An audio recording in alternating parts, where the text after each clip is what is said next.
Hi guys, how you doing? I'm Shane, just here to show you your new unit. So what I'd like to do is go around the outside first, so let's do that.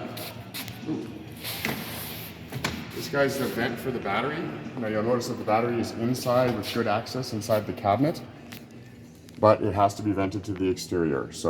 And you do have some extra wire here, and that is for adding other options. That's labeled, just leave it tucked up in the corner. Those are for other features that weren't included with this unit. Over here, we have our coax feed. If you're staying at a campground that has cable service, keep a little chunk of cable wire, hook into here, and then it's distributed throughout the unit. If you were interested in doing satellite, stuff like that, this is the connection that the satellite installer will work with. Then we have our plugs for pre-wired for solar. So pretty straightforward. One of them is going to be your solar. The other one is going to be if you get the motor attachment and you want to lift and lower these guys with a button. And it's a kit that goes on the head of the lifter or the jack, and it plugs in right there. And you'll have 4 of those around for each corner, but remember this one here is your solar one, and it's tied directly into the battery. And then we have our switch on the outside. This one is GFI protected. So if you're going to find the one inside the unit that has the test and reset button, and it will test and reset and control that one.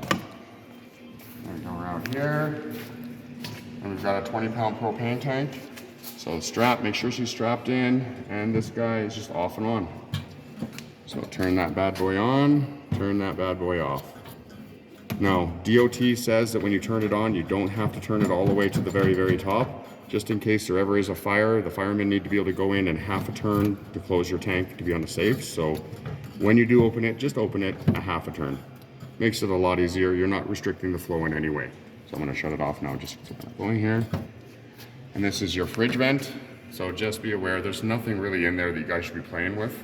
I do find sometimes that we put screen on the back of this to keep the wasps and stuff from getting up inside. If you're in an area where there's lots of those critters kicking around, you can pop it out. You just twist these guys opposite. Sometimes they're a little stiff. And pull this guy right out. And then we get in here, and then controls for the fridge are all up in here. So just bear in mind, big guy is electrical, little guy, propane. I gotta get up taller to see, just to be on the safe side.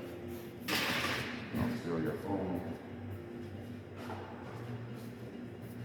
Gotta lift it a little high. All right, steal that for a second. So right up in here, we're gonna have our ignition, which is at the back, and that's if you're running it on propane, and that's going to be, there we go. We're just going to keep this for propane, so we're going to turn you over, sorry, my finger's in the way, turn this little guy over to medium, low, but to light it, leave it on high, depress the button, and then keep hitting this guy, click, click, click, click, click, and then it'll light on propane. Make sure your propane's turned off when you're done. And then over here we have, well, if I can get my picture in here. So the green switch is going to be your 120 volt. So that's if you're plugged in, your fridge will cool off of that.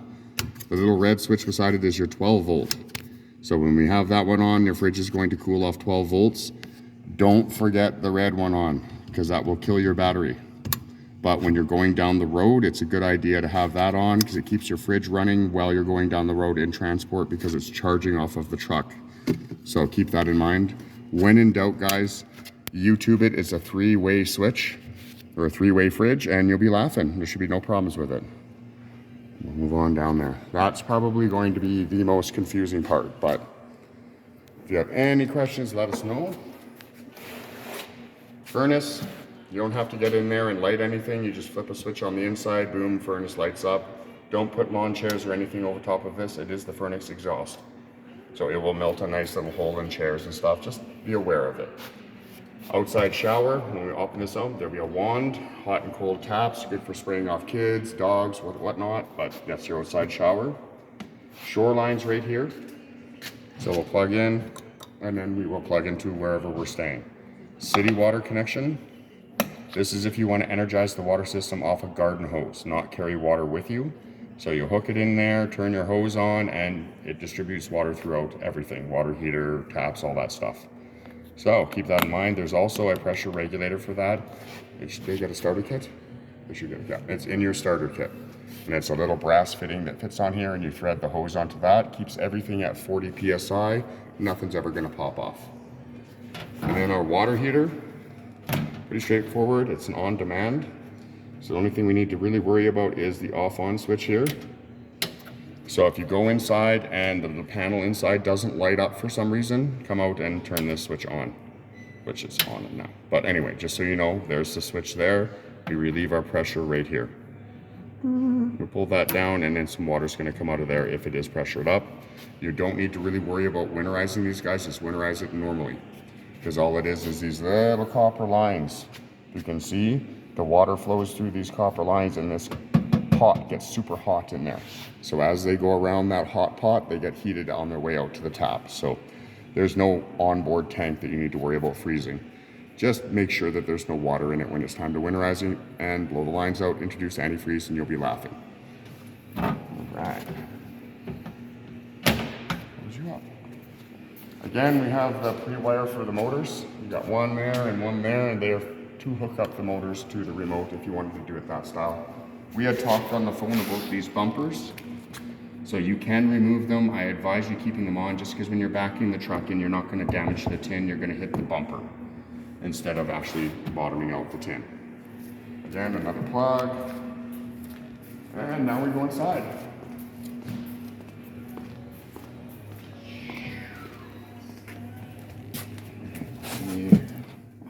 Okay, need a hand up? Nope.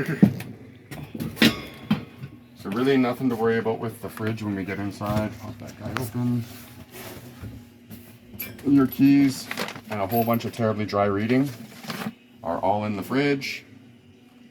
Not much to it, just make sure that the travel strap is in its travel position. Oh, like so it can't come flying open. Stove is here, pretty much turn it to light, hold a barbecue lighter to it, boom, lights up, no problem. Pretty much the same as they've been doing for years and years. Here is your furnace, so you can direct the heat whichever way you want out of the Cento grill, and then the rest of it's kind of going to come out all around it, but for the most part, if you want to direct the heat, shoot it off from there. And that's up on this guy. So one thing I will say is this stupid switch on the top says off and on, and they're very stiff. So make sure that you always make sure this guy is on off when you're not using it. Even if it's in the on position and you turn the temperature down, the furnace will still fire if it drops below that temperature. So turn the furnace on, kick it, set your temperature, and you can hear it just kicked on and started flowing, and it hasn't lit because the propane's turned off. Pretty straightforward. Turn our temperature back down and make sure we click that all the way over. And the furnace will run for about 3 to 5 minutes just to purge everything out, make sure you're good, and then it'll shut itself off. This is screwed shut for a reason. Yeah, it's gotta be the other. The switch had to be the other way. Go figure. I'll be right back.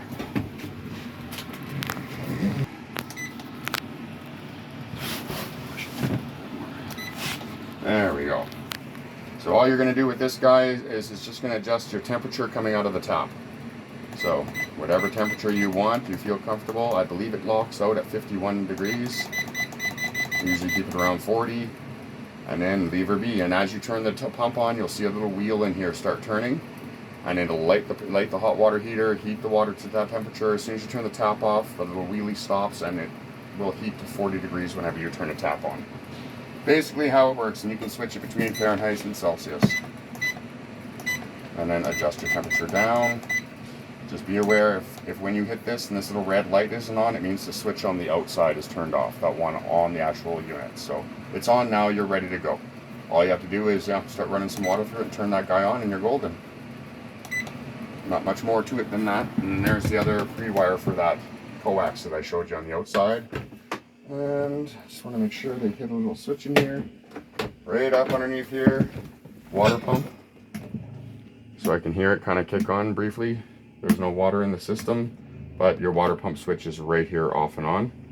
And then they have your GFI here as well. So if any of the plugs in your unit don't work, go to this plug right here. It's got the reset button in between the two plugs, and that'll correct the problem 9 times out of 10. All right, let's pump you up. There we go. Just to kind of touch on these real quick. All right. So down in this combobulation, we have our winterize hose. So for winterizing the unit, they leave it prefabbed and onto the unit. So all you got to do on this guy is they've left it open. So we're going to close it off and open this guy up. So now you're in use mode. So the pump will draw from the water tank instead of from this hose. So just remember, when you look in here, put the valves the opposite direction when you're ready to winterize. You close this guy, which shuts the pump from drawing from the tank. And we open this guy up, which allows the pump to draw off of this hose too. And then you just stick this in antifreeze and run it until all your taps turn pink and you're good to go. When in doubt, they make a whole bunch of wonderful little YouTube videos on how to winterize your unit. If not, give me a call. I can definitely walk you through it. Other thing I'll point out, converter. So all your 110, 120 are here and all of your 12 volts are here. If anything faults, a little red light will light up beside it just so you can tell kind of through the grill that, hey, there's a fuse going. And then we would just replace the corresponding fuse. The big one is this 40 down at the bottom, and that's your battery fuse. So if someone ever puts the battery, hooks it up backwards, something like that, that's the fuse that'll go. So keep a 40 and maybe a couple 15s kicking around just in a drawer or something, just in case. And we close her up like so. Battery disconnect is down here. Ooh, there we go. So when we push this in, it shuts the battery off from everything in here for storage. When we flip this guy open, it energizes everything again. So keep that in mind. If you're plugged into your truck all the time, it's not such a big deal because the truck will perpetually keep the battery charging. But if you're going to have this thing sitting off somewhere just waiting for camping season, it's probably best to use the disconnect. Other than that, we're good to go. Right beside it, propane and LP alarm, or propane and CO. So yeah, if that guy starts beeping at you, it's either a low battery or you need to get outside into some fresh air and there's a problem. So just don't take it for granted. You know, if you hear it beep, get outside, make sure everything's okay before we come back in. I've also seen nail polish remover sets it off. Any kind of really caustic kind of cleaners will set it off as well. So food for thought, you've got that protection there, and then you have a smoke alarm up top. Table is pretty self-explanatory, but this is its bed position. It sits down on these little rackies here, and then when we're ready to use it, this is a better travel position to leave it like so it doesn't skip around everywhere. We would just set our table up where we want it with these legs, and then there's a volcano on the underside of the table that just drops down and the table sits right on top. Pretty straightforward. It's just funny a good spot for that guy. And if there's room, we'll point that out. Your shoreline, and then your 7-way, which is this guy here. And so this will enable you to plug the unit into your truck, pretty straightforward. And then we've got a crank for cranking those legs. Now they do make an attachment that goes on a drill. It'll save you so much cranking. So to lift and lower this thing, it's almost a good investment to think about. Other than that, as she's included, she's in. And the only other thing, fire extinguisher in the corner. When the green button is up, it has not been discharged. As soon as you discharge it, the green button goes down and it's been used and has to be tossed away. So keep that under your hat. Someone's playing around with it and pushes the button and shoots off a little bit of it, technically they have to be replaced at that point. So other than that, if you have any issues at all, please give us a call. We're at your disposal. Enjoy your unit.